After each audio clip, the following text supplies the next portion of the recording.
Dottor Giuseppe Azzarello, lei è coordinatore AIOM Veneto. Nell'articolo pubblicato sulla newsletter AIOM speciale Covid, lei fa riferimento all'importanza dell'unitarietà delle strategie adottate in Veneto. Come avete affrontato la fase, la pandemia, la fase acuta della pandemia nella regione? Ho scelto questo termine unitarietà e lo vedrete nel corso di questa intervista che lo svilupperò molto questo dato. Come sapete, nel Veneto la pandemia ha colpito in maniera molto significativa, questo è un dato già noto, e altrettanto noto è il plauso che la Regione ha ricevuto sia nelle sue realtà istituzionali e ospedaliere per l'assistenza data, sia in termini scientifici con il contributo che è stato dato anche dalle autorità universitarie. Anche per l'oncologia medica veneta la sfida appunto imposta dalla pandemia è stata raccolta cercando di unire tutte le componenti istituzionali, le realtà sanitarie, la rete oncologica, le società scientifiche. Vedete, fin dall'inizio noi eravamo consapevoli che questa si trattava di una patologia del tutto nuova, con tutto quello che ciò comporta, e quindi non avevamo delle conoscenze di base utili. Non sapevamo l'evoluzione quale sarebbe stata e soprattutto non avevamo delle linee guida inizialmente comportamentali univoche. E la stessa cosa era dibattuta all'interno sia della rete oncologica che delle società scientifiche. Per questo, in qualità di coordinatore veneto, insieme con il coordinatore di CIPOM e col coordinamento e col coordinatore della rete oncologica veneta, abbiamo fin dall'inizio nella fase di emergenza emanato un primo comunicato comune in cui si dava risposta con un abbozzo appunto di quelle che dovevano essere le linee comportamentali. Subito dopo questo nostro comunicato sono uscite le linee guida da parte di AIOM e da parte delle altre società scientifiche che la rete oncologica ha contestualizzato e poi ha trasmesso alla regione per poterle condividere con tutti.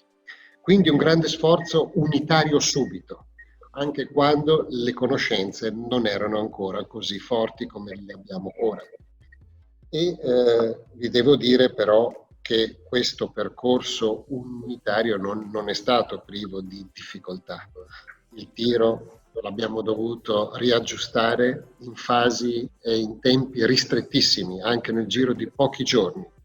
In ogni caso, pensate a tutte le difficoltà che erano per la raccolta e l'approvvigionamento dei DPI, per esempio, la ristrutturazione di tutti i servizi, la unificazione di alcuni servizi per far posto agli ospedali Covid e quindi tutta una riorganizzazione anche dei turni di lavoro del comparto e dei medici che hanno messo a dura prova veramente il nostro lavoro. Il primo degli accorgimenti che è stato comunque messo in atto subito è stato quello di controllare gli accessi ospedalieri, chiaramente. Per quello che riguarda l'oncologia, la continuità di cura è stata mantenuta per tutti coloro che erano in trattamento attivo e per tutti coloro che avevano delle cogenze cliniche non rimandabili. Il resto, e quindi parliamo delle visite di controllo a tempi molto più lunghi per pazienti anche potenzialmente guariti, per questi ci è stata la gestione o della sospensione temporanea delle visite oppure dei controlli da remoto che ogni unità oncologica ha messo in campo secondo le forze e le capacità. Ecco, dottore, come vi state organizzando per affrontare la fase 2 e soprattutto la fase 3? Allora, la fase 3, guardi, la fase 2 e la fase 3 io la vorrei contestualizzare e riassumere in due punti fondamentali.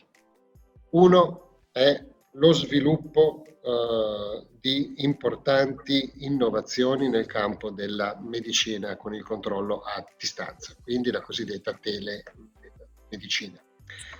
Sono in corso attualmente nella Regione Veneto in tante realtà la presa in carico e la costruzione e l'acquisizione di piattaforme strutturate che possano consentire un attivo controllo sia con i pazienti che ancora non possono essere presenti, ma soprattutto anche un confronto con i vari specialisti e i vari professionisti.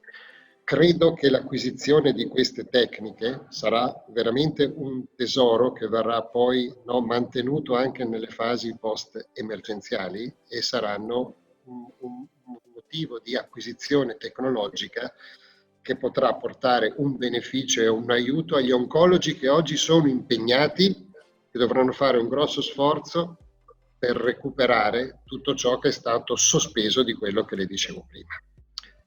L'altra grande cosa è che l'oncologia medica italiana si sta interrogando sugli aspetti scientifici di questa infezione. Le iniziative da questo punto di vista con survey epidemiologici, studi clinici traslazionali sono attualmente tutti in corso. Vi nomino quello della rete oncologica veneta, nel quale tutte le oncologie del Veneto hanno dato la loro adesione, che sarà una grandissima indagine epidemiologica su quelli che sono appunto per stabilire i rapporti che esistono tra cancro e infezione da Covid, tra le terapie eseguite all'infezione da Covid e quindi fornire alla comunità scientifica ulteriori dati. Iniziative simili sono state raccolte e mandate avanti da IOM e da altre società scientifiche come CIPOMO. Credo che questa fase 3 sarà una grande opportunità per prepararci, uniti come avete visto, rete oncologica, società scientifiche, istituzioni, realtà ospedaliere, perché io credo che la unitarietà sia l'unica risposta che noi dobbiamo dare per affrontare anche un ritorno di questa emergenza, ma permettetemi di dire è il modo migliore per onorare lo sforzo che in questo campo, io parlo per l'oncologia, ma anche per tutti gli altri medici che hanno messo in campo il loro sforzo più grande. Parlo dell'oncologia, ma parlo anche, devo ricordare, il tributo offerto dai reparti Covid, dai pronto soccorsi, dalle rianimazioni, da tutti i servizi. Ecco, noi dobbiamo onorare questo tributo che queste persone hanno pagato anche in termini di vite umane, e lo dobbiamo anche ai pazienti che hanno veramente anche loro dato un tributo veramente significativo in termini proprio di vite. Questo secondo me è il messaggio che deve venire fuori. Quindi bando a tutte quelle che possono essere le divisioni, certo riflessioni critiche su ciò che è stato sbagliato, errori ce ne sono stati, però credo che solo con l'unitarietà di tutti questi noi potremo dare una risposta, essere pronti a quelle che vengono dette. Ci potranno essere ulteriori fasi o ulteriori emergenze che metteranno in seria difficoltà le nostre istituzioni.